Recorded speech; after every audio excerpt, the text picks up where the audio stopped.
Has a new console entered the fray?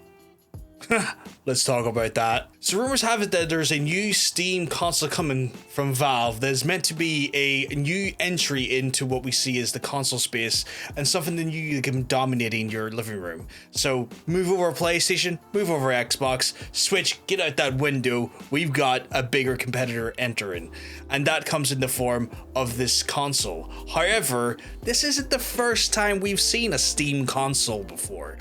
Back in 2015, Valve launched a Steam console after Gabe's annoyance of the architecture and the ecosystem of both Microsoft's Windows 8 and Apple's current stranglehold it has on it, all of its hardware, and wanted to design a more OS agnostic platform for Valve games to be on, as well as Steam games, considering at that point Steam was already dominating the PC game market. This went on for about 3 years, and while having initial high success, we saw after a while that hardware suppliers and vendors tend to then drop off year by year, showing less support and less sales for the console on the whole, thus being delisted by Valve itself in 2018, marking essentially the death of the console itself. Now, with that, that was not the end of Valve entering the hardware market, as we did see Valve's VR headset come out afterwards in the height and the growth of the VR market. On top of that, there are the obvious thing and the little one that we all know about and probably already own, if not desire to own, which is the Steam Deck itself. Valve has not really ever swayed away from hardware in general, but this one knock was a bit of a bumpy road that has led to a lot of great success in the hardware space for Valve. Now, with that being said, there is obviously a lot of rumors that have been coming out in the last few months regarding what this console is. Currently, its codename is Fremont, which I was a little surprised because I thought it was going to be closer to maybe Freeman, like Gordon Freeman. Rise and shine, Mr. Freeman. From the Valve series Half-Life, but I guess not. It's whatever. But going into that, there's been some new information provided us by a Spanish-speaking YouTuber called Extras Fake Insider, and I know what you're thinking. I can see the comedy in information coming from someone called Fake Insider, but regardless, they say they have sources that are working within Valve and know some things that are going on. One of the biggest things that are going on right now is apparently the cooperation and partnership with Valve in relation to AMD is becoming stronger, with Valve working with AMD specifically to do drivers on the 9070 RX graphics card. Now, this RX 9070 is the latest cards that are going to be coming out from AMD that challenge both Intel and Nvidia. Now, there's been some changes in how that's looked over the last wee while. AMD have kind of changed their scope and their focus when it comes to the actual competition. For example, their naming conventions recently went from things like the 9800 to now a 9070 to kind of fall in line with what we see with Nvidia's 5070, 3070, 4070 sort of naming structures. But on top of that, their AMD have also bowed out from trying to compete with Nvidia on the top end scale with the things like the 5080 and the 5090, trying to fit a more sort of mid-range market to get more sales there, considering the average consumers when it comes to PC gaming don't necessarily buy 5090s or 4090s because the stock reality is that those cards go for a kidney or two. Like, for example, there's already a shortage on the 5090s because scalpers got their hands on them, and what should have been already an expensive $2,000 card is going to get scalped for anywhere near the $3,000 to $4,000. So typically gamers stick around usually the 60 series or the 70 series, so the 4070, 4060, etc. And with the 50 series coming up, obviously 50 and 67. But regardless of that, there are those changes that are happening in regards to AMD's core focus and their architecture and their marketing. Valve are working with them quite regularly and quite intimately pertaining to RDNA 4 and the driver support for the RX 9070. Now, with that, their 9070 architecture leads to some speculation that the RX 9070 could be the core processing chip that is going to be running these Steam consoles, which is very intriguing because these are usually discrete GPUs that you would see in the likes of PCs and PC hardware. And typically when we have hardware such as the PlayStation console, the Xbox, or even the Switch, they usually use APUs to try and power their systems. Now, AMD is the current chipset. It is powering both the PlayStation, the Xbox, the actual Steam Deck, as well as the Steam Deck's competitors in the ROG Ally and the Lenovo Legion Go.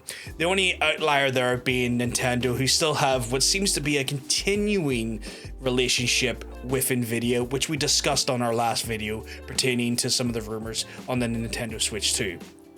However, this indulgence and this cooperation that AMD are going to be having with Steam could lead to a interesting change in how we look at the console spaces.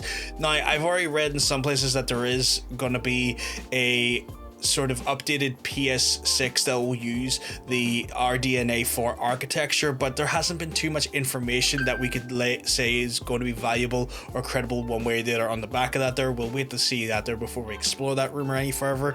However, in regards to how AMD do work in regards to Linux is kind of important, because for those who don't know, Linus Torvald, the person who basically designed and created Linux itself, has had a famously bad history and hatred for Nvidia because of a lack of open sourcing, which Linux is so integral to its design, and has then went and opted for working with AMD more and more. And the fact that the Steam OS uses a basic Linux kernel and is a Linux OS itself draws more strength on the idea that AMD is going to have a stronger partnership in that space for that reason alone.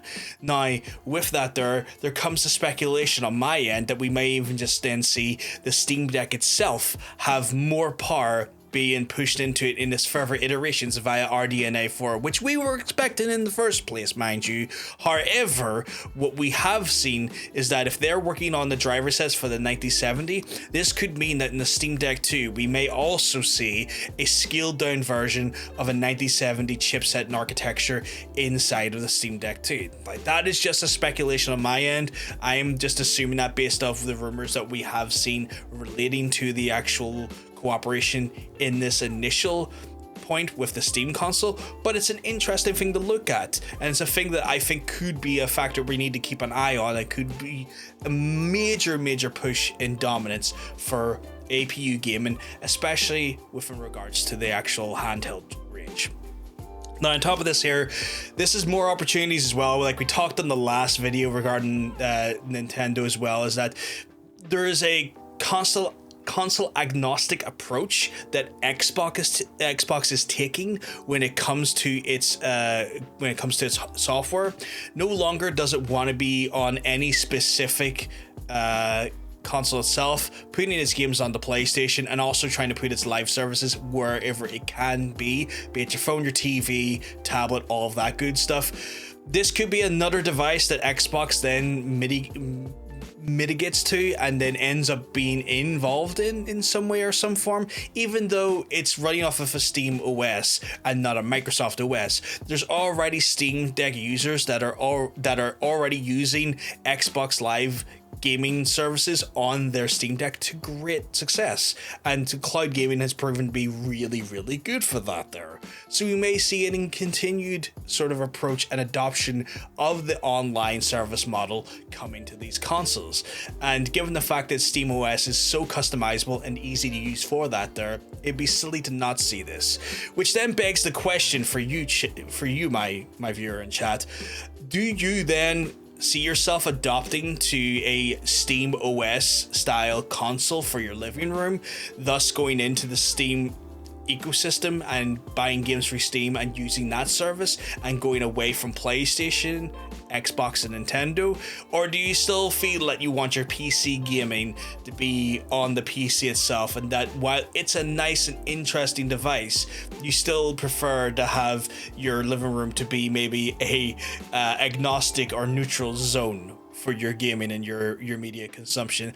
Let me know down below in the chat. Personally, it's really interesting. When we look at the PlayStation stuff, it's not even like they are currently being exclusive much anymore. A lot of their games do show up on the PC, be it a year or two after they're relaunched on the PS5 itself.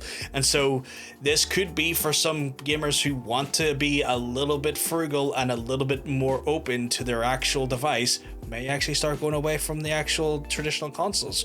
But we'll see. Let me know what you think in the chat down below. Anyway, folks, if you have enjoyed the video, I'm going to ask you to hit that follow button. That way you don't, sorry, not the follow button. This is not Twitch, but you can go check out my Twitch. Link is in the description down below. We go live on this channel as well as Twitch at the same time. You can check us out there. But if you enjoyed the video though, hit the like button, hit the subscribe button. That way you don't miss out on the video as it goes live. Anyway, I'm John, I'm PVG. I will hopefully see you on my next live stream or my next video. Have a good one, folks. Peace.